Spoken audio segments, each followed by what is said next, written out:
été boo jëlee pouvoir bi tu vas en Europe tu vas d'abord en France te prosterner dem wax ni waaw.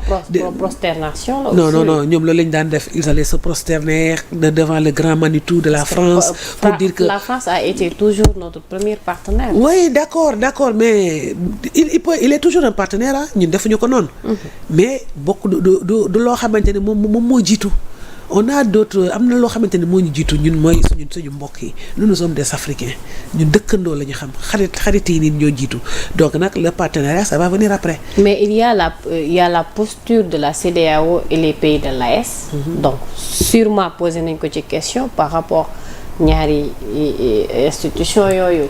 Maintenant si toutefois que tey ñu jàpp ne ñun ñëpp dañu war a référé wu ci CEDEAO alors que ñenn ñi jàpp na ni CEDEAO dañ ko war a réformer te moom entamé na tournée sûrement peut-être ñeneen ñu ngi jàpp ni peut-être soit les pays de l'AES dañuy dellu ci waat CEDEAO wala bu dee dañ nar a dem côte à côte que ku ci nekk respecté li nga xam ne moom mooy les lois et règles. Ampe loolu la ñuy ñaana pour que ñoom ñëpp ñu mën a juboo parce que comme ni ma ko waxee rek l'Afrique doit être soudée pour être forte et je pense que ce sont pas des choses yoo xamante ne de prime abord dañ koy divulguer et j'espère que moom ci démarche mi muy def il est en train de faire des démarches pour que ñëpp soudé waat pour ñu nekkaat benn mais par contre boo ko déglu laa toujours dit que c'est pas aux autres de dicter à un État nu mu war a doxalee sa politique dañu war a respecter les pays de l'AES. Et ça a toujours été sa posture et il l'a encore dit ci tournée am donc même bu fekkente ne ñun on veut que les pays de l'AES ñu delluwaat ci CEDEAO mais dañu xoolaat les conditions ci ñu war a delluwaat et man je suis d'accord avec ça parce que c'est pas parce que surtout que ñoom la CEDEAO les pays de l'AES bu ñu amee problème djihadistes yi ak yooyu noonu on n'a pas vu ce que la CEDEAO a fait pour les aider dañoo lem seen loxo toog te leen seetaan donc léegi nag nit ki nag bu waxee nag day jël son destin en main boo ko ci fekkiwul bu ko andi ay problème et on espère que le grand diplomate qu'il est va réussir à réunir ces pays frères. Alors wàllum projet de loi sur l'homosexualité gis nañu ne amoon na délégation bu ñëw ba assemblée jébbal leen ko le ministre porte-parole du gouvernement Moustapha Ndiaye Sarré amoon na lu mu ci annoncé ma bëggoon la laaj en tant que député fan ngeen ci tollu et puis bu fekkee am na yeneen proposition de loi yoo xam ne aussi yéen a ngi ciy liggéey ñu xam aussi fan ngeen ci tollu. Bon comme ni nga ko waxee rek ñoom ñu je pense am sam njëkk yi ñëwoon nañu di waxtaan ak ñun par rapport à ça et on les a reçus avec nu mu tudd Ayib nga xamante ne moom mooy le président du groupe parlementaire on les a reçus tey ñu wax leen ni ñun suñu position bu mu nekkoon démb moom lañ fi nekk dara changé woon il faut que ñu criminaliser cette loi là et ça va se faire mais du loo xamante ne da ngay jóg rek nga wax rek ay dañuy parce que comme on l'a dit di nga gis nit yàlla nu mu ko bindee peut-être que bon du fi am virilité boobu noonu alors que dara jotu ko bokkul ci famille boobu noonu mais nit ñi dañuy gis melokaanam ñu dëkkal ko foofu léegi nag kooku nag boo defee erreur voilà boo defee erreur nag nga jël kooku nag gis ko muy dem rek donc il faut que ñu xam spécificité yi naka la ñuy criminaliser ak lan la ñuy wax ni loolu boo ko defee ndax dañ lay flagrant délit la loo xam ne dañ la bett wala nem donc il y a beaucoup de choses yoo xam ne dinañ ci travailler ko ba suba bu ñu ko proposer au niveau de l'Assemblée nationale kenn du ci wax ni non lii dina andi ay erreur rek dina am ay kii parce que bëgguñu ñu blessé un innocent di nga gis góor bu viril nga xamante ni boo ko gisee nga ne ko xëy waajaa ngi nii nekkatoo ci yooyu la parce que vol de bétail bi criminalisé nañ ko mais dafa gën a yokk loolu la même période bii ci période tabaski bi gaa yaa ngi sàcc rek ñu ngi sàcc ñu ngi dem fu ne mais c'est pour dire que bon on veut pas faire d'erreur cette fois-ci on veut peut-être que bon parce que boobu on se dit que c'est un vol de c'est une loi boo xamante ni peut-être que am na loo xamante ni daf ci xaw a des donc dina bokk peut-être ay même viol bi aussi effectivement ce sont des choses yoo xamante ne beaucoup de réformes qui vont revenir mais pour le moment amagul benn projet de loi bu dugg boo xamante ni dañ ko recevoir à part boo xamante ni boo homosexualité bi et les autres je pense que on va au fur et à mesure bu ñu demee bañ ci taxaw dinañ ko yëg sénégalais nañ ko yëg incha allah. honorable sa oto ñëw na wala. man oto.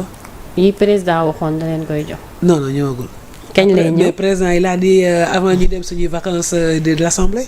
ñu ngi koy xaar et je pense que c'est à la fin du mois de juin mën naa am ñu jot ko au courant du mois je sais pas. jàpp nga ni oto yu seer lay nekk wala yu yomb. xamuñu ci dara ba léegi kenn gisul contrat. parce que gis nañ ni moom jël na décision bu forte moom lu jëm ci loolu. mais quand tu es le président d'une institution am na ay décisions yoo xamante ni yaa ko moom dañ la koy jox. sa prérogative. sa prérogative la c'est comme le président de la République. Autant il a été élu au suffrage universel direct, autant le président El Malick a été élu au suffrage universel direct. C'est d'abord avant tout un député. C'est le premier des députés bien sûr, mais c'est un député. Nous avons tous été élus au suffrage universel direct. Et pour la rationalisation, moi je suis d'accord je suis d'accord, mais dans quelles conditions lañ ko war a def bu ñu ko cibler seulement benn famille de la fonction publique bu ñu koy def nañ ko def sur toute la famille. da nga jàpp ne dañu ciblé fenn. je pense que ñu ci bëri dañuy yaakaar ni affaire bi dafa war a rester simplement au niveau de l'Assemblée nationale. Je pense que le président El Malick il est très très très conscient de ce qu'il fait ndaxte tey fu ñuy egg ni tey ci dëkk bi il a joué son rôle, il a joué sa partition comme les sentinelles du parti qui sont en train de dénoncer. Chacun a joué son rôle et je salue également leur dénonciation. Lu may ñaan comme ñëpp rek am na ñoo xamante ni ils sont tellement fougueux que parfois dañuy blesser nit alors que mën na ñàkk. Dis ce que tu as à dire dans la correction la plus absolue.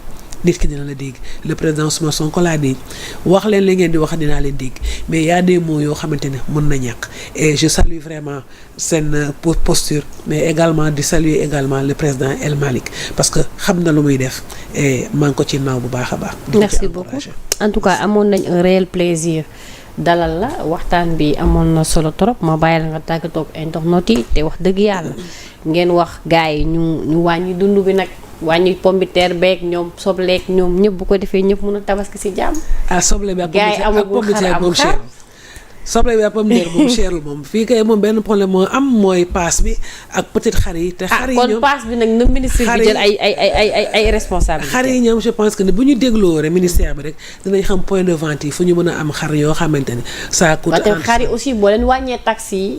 ñoom dina dugg si beeg xont bi peut-être. dina mais loolu yëpp ça a été fait donc xar yi fu mu nekk nii wàññeeku na léegi nag le problème ce sont ñoo xamante ne ñu nekk fi Dakar ñoo xam ne ñoom ñooy yar xar et comme tu l'as dit peut-être que ngooñ bi ak yooyu mooy cher. Et c'est ce qui justifie la cherté des moutons mais je pense que avec le temps. parce que bu dee président waxaale na moom ñi ci des moom xamuñu au fur et à mesure que muy dem je pense que fii ba déwén ça va encore s'améliorer parce que déjà tane na par rapport à daaw et les choses vont aller crescendo. Chaque année ils vont beaucoup muy am amélioration en tout cas loolu la ñuy xaar ci gouvernement bi vraiment. man nag sama problème nag mooy buy bi. buy bi mais yow mère xanaa da ngay defal jus bi di nga jaay. damaa bëgg jus buy nag. kon gars yi wàññi leen buy bi dafa cher dugub beeg yëpp nañ ko wàññi ak ceeb bi. tu sais pourquoi j'en rigole mais en fait ce sont des produits locaux. et ce sont des baobabs qui sont là ñu ci bëre du ñoom ñoo ko planté. fii la nekk. donc nag nañu xoolaat côté boobu noonu. vraiment ñu wàññi ko parce que les Sénégalais aiment ça ce sont des produits locaux. nañ ci xool bu baax a baax. mais également di remercier tous les téléspectateurs di la remercier yow di ñaan yàlla ñu julli ci tabaski ci ñu mu tudd si jàmm ak salaam. di baalu ak ñëpp di baalu ñëpp ak. di ñaan yàlla ñuy feetewaat koy at yu bëree bëri. ñi toog fii ba 50 ans ñu koy.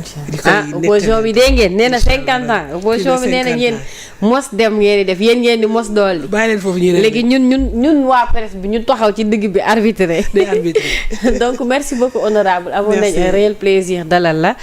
continuer à scotcher sur Sénégal 7 ngeen topp suñu ay programme moo xam ci terrain bi wala ci plateau yi incha allah dinañ leen toppal lépp loo xamante ne actualité la ci feetu tabaski bi ñu jëm le vendredi et le samedi incha allah dara du leen rëcc. mention spéciale à la régie tuuti net sama lébu boobu borom Yoff maa ngi koy nuyu di ko ziar di ko jox wàccu waayam bu baax a baax di la wax liggéey bi mu ngi normal mu ngi tolloo mu ngi baax ci coordination bi Junior di nuyu Maam Xaadim bu baax a baax di la nuyu aw ma sa fay Moustapha maa ngi lay ziar bu baax a baax ay ca gars yi d'ici là portez-vous bien à très bientôt jërë ngeen jëf